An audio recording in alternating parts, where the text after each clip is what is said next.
सीधा साधा लड़का के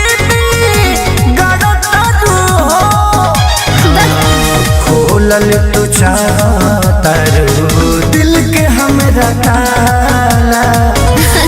कहियो हमरो गलिया ललका के सतावाला कहियो हमरो गलिया ललका के सतावाला। ए बे सुना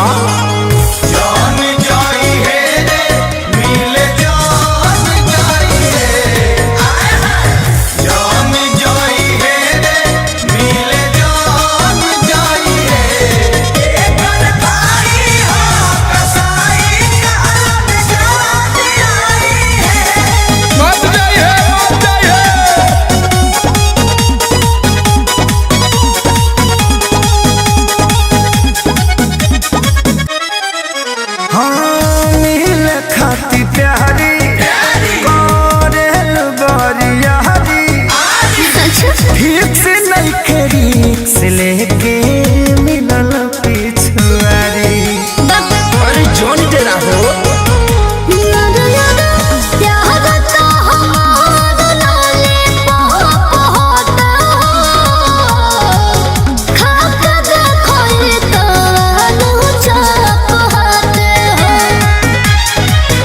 भौरा के देखावा जनी मधु मधुबाला।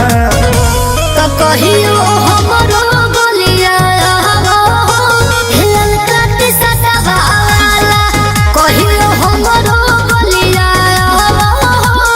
ललका के सतावाला।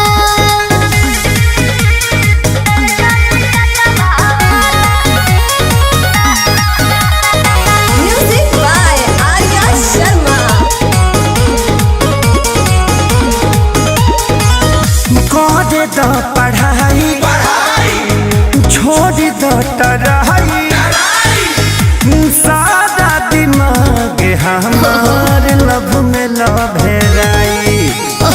ढेर बहाना मत मारो कि यार हो बन साथे तो जानी डाले हो कोहरावे में बैठ के भूगोल पढ़े हो। शुभम बाबा के बैठा ले अखिलेश खेसारी न पढ़ी तहरा पाठशाला।